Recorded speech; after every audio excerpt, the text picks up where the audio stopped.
రాకాలోకంకి స్వాగతం.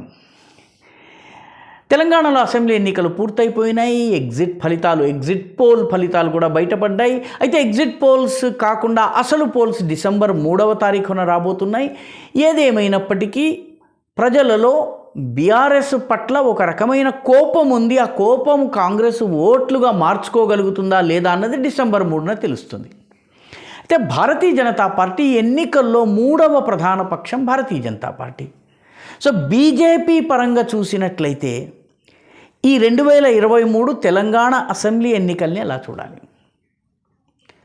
వాస్తవానికి నిర్మోహమాటంగా ఒప్పుకోవలసిన విషయం ఏంటంటే 2023 ఎన్నికలకు వెళ్ళే ముందు బీజేపీ అనేక ఫాల్స్ స్టార్ట్స్, అనేక ఎదురు దెబ్బల్ని తగిలించుకుని ఒక రకంగా కొంత లో మొరాల్ తోటి ఎన్నికలకు వెళ్ళింది. పార్టీలో కీలకమైనటువంటి నాయకులు పార్టీ ప్రాస్పెక్ట్స్ పట్ల అవిశ్వాసాన్ని ప్రకటించి కాంగ్రెస్లోకి వెళ్ళిపోయారు. ఒకళ్ళిద్దరు బీఆర్ఎస్లోకి వెళ్ళిపోయారు. రెండవది ఏదైతే ఊపు వస్తుందని ఆశించారో అది రాలేదు. నాయకత్వం విషయంలో రాష్ట్ర అధ్యక్షత ఎవరి చేతిలో ఉండాలి, పార్టీ పగ్గాలు ఎవరి చేతిలో ఉండాలి, ఈ విషయంలో కొంత కన్ఫ్యూజన్ ఉండడము, అదేవిధంగా ఏ అంశంతో ఓటర్ దగ్గరికి వెళ్ళాలి అన్నటువంటి విషయంలో కూడా స్పష్టత లేకపోవడంతో బీఆర్ఎస్కు మెయిన్ ఛాలెంజర్ రూపంలో బీజేపీ వెళ్ళలేకపోయింది.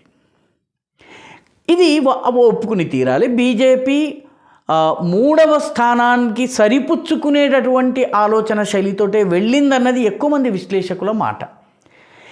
అయితే ఒక్కటి ఇక్కడ గమనించాల్సినటువంటి విషయము, బీజేపీ తన ఓట్ల శాతాన్ని గణనీయంగా పెంచుకోబోతున్నది అన్నది చాలా సర్వేలు చెప్తున్నటువంటి మాట. ఎందుకంటే బీజేపీకి 14% వరకు ఓట్లు వస్తాయని చాలామంది చెప్పారు. అయితే ఇది 16 కానీ 18 కానీ ఈవెన్ 20 వరకు వెళ్తాయని కూడా కొన్ని సర్వేలు చెబుతున్నాయి.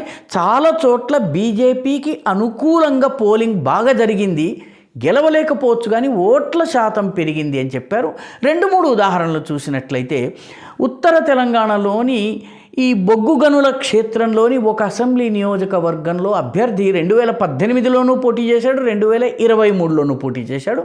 2018లో ఆయనకి 4000 చిల్లర ఓట్లు వచ్చినాయి. ఈసారి ఆయన ఓట్ల శాతము చాలా గణనీయంగా పెరిగి ఆయన 2వ స్థానంలో ఉన్నా ఆశ్చర్యపోవద్దని ఎగ్జిట్ పోల్స్ చేసినటువంటి వాళ్ళు ప్రైవేట్గా చెబుతున్నటువంటి మాట. అదేవిధంగా హైదరాబాద్ని ఆనుకుని మజ్లిస్ పోటీ చేసినటువంటి ఒక శివారు కాన్స్టిట్యుయెన్సీలో కూడాను భారతీయ జనతా పార్టీ గతంలో పోటీ చేసినప్పుడు 3వ స్థానంలో ఉంది. ఈసారి 1 లేదా 2వ స్థానంలో ఉండే అవకాశం ఉందని చెప్పి వార్తలు వస్తున్నాయి. చాలా చోట్ల బీజేపీ యొక్క ఓట్లు పెరుగుతున్నాయి.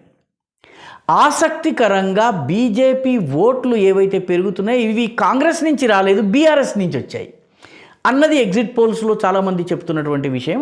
ఎగ్జిట్ పోల్స్ చేసినటువంటి వాళ్ళతో వ్యక్తిగతంగా మాట్లాడుతుంటే బీజేపీ బీఆర్ఎస్ ఓట్లను కట్ చేసింది అన్నది చాలా నియోజకవర్గాల్లో జరిగినట్టుగా చెప్తున్నారు. అయితే బీజేపీకి సంబంధించి ఓట్ల శాతం పెంచుకోవడము, సీట్లను పెంచుకోవడము ఈ ఎన్నికల్లో ప్రధాన లక్ష్యంగా రంగంలోకి దిగింది. దీనితో పాటు బీజేపీ ఈ ఎన్నికల ప్రచారాన్ని 2024 ఎన్నికలకి స్టార్టింగ్ పాయింట్గా వాడుకుంటుంది.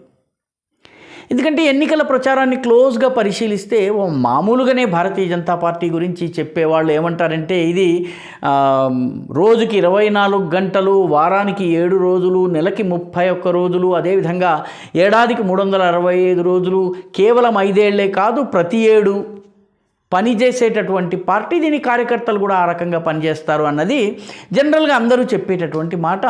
భారతీయ జనతా పార్టీ డిసెంబర్ 3 కన్నా ముందే, అంటే తెలంగాణ ఫలితాలు వెలువడటానికన్నా ముందే 2024 లోక్సభ ఎన్నికల్ని దృష్టిలో పెట్టుకుని ప్రచారం ప్రారంభించేసింది. ఎందుకంటే పెద్దగా ఆశలు లేవు అని చెప్పి చాలామంది అంచనా వేసినటువంటి తెలంగాణలో ప్రధానమంత్రి నరేంద్ర మోదీ మొత్తము అక్టోబర్ నుంచి కనుక అక్టోబర్ చివరి వరకు చూస్తే ఆయన 6 సమావేశాల్లో పాల్గొన్నారు. నవంబర్ నెలలో మరొక 3 రోజులు ఇచ్చారు.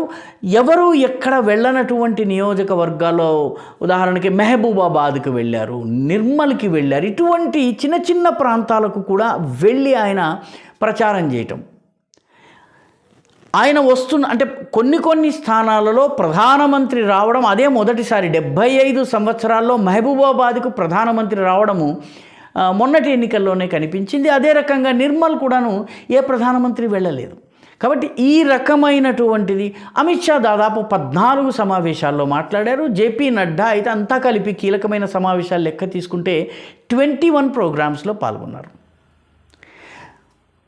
చిట్ట చివరి రోజున ప్రధానమంత్రి నరేంద్ర మోదీ 6 కార్యక్రమాల్లో పాల్గొన్నారు. ఉదయం తిరుపతితో మొదలుపెట్టి రాత్రి కోటి దీపోత్సవం వరకు.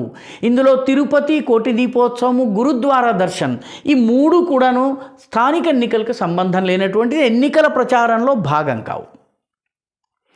అయినప్పటికీ ఓవరాల్ తెలుగు ఓటర్లను ఆకర్షించే దిశగా తిరుపతిని, పంజాబ్లో కూడాను పరిస్థితి మారుతోంది. బీజేపీ తోటి కాంగ్రెస్కి చెందినటువంటి అమరీందర్ సింగ్ వంటి వాళ్ళు రావడము, నెమ్మదిగా బీజేపీ కోల్పోయిన చాలామంది నాయకులు తిరిగి రావడము, అకాలీదళతో మళ్ళీ పొత్తు ఏర్పడే వాతావరణం రావడం, దీంతో బీజేపీ గ్రాఫ్ పెరిగే అవకాశం ఉంది. కాబట్టి గురుద్వారాకి వెళ్ళడం ద్వారా పంజాబ్కి సందేశం ఇవ్వడం జరుగుతోంది. అదేవిధంగా రాజస్థాన్ ఎన్నికలు, మధ్యప్రదేశ్ ఎన్నికలకు ముందు ఆయన జార్ఖండ్లో జనజాతి గౌరవ్ దివస్, బిర్సా ముండా జయంతి జరిగినటువంటి రోజున ఆయన జయంతి కార్యక్రమంలో పాల్గొన్నారు. ఇది ట్రైబల్ ఓటర్స్ చాలా కీలకంగా ఉన్నటువంటి రాజస్థాన్లోని దక్షిణ ప్రాంతము, ఈశాన్య మన నైరుతి ప్రాంతం ఏదైతే ఉందో ఈ ప్రాంతంలో ట్రైబల్ ఓటర్స్ ఎక్కువగా ఉన్నారు.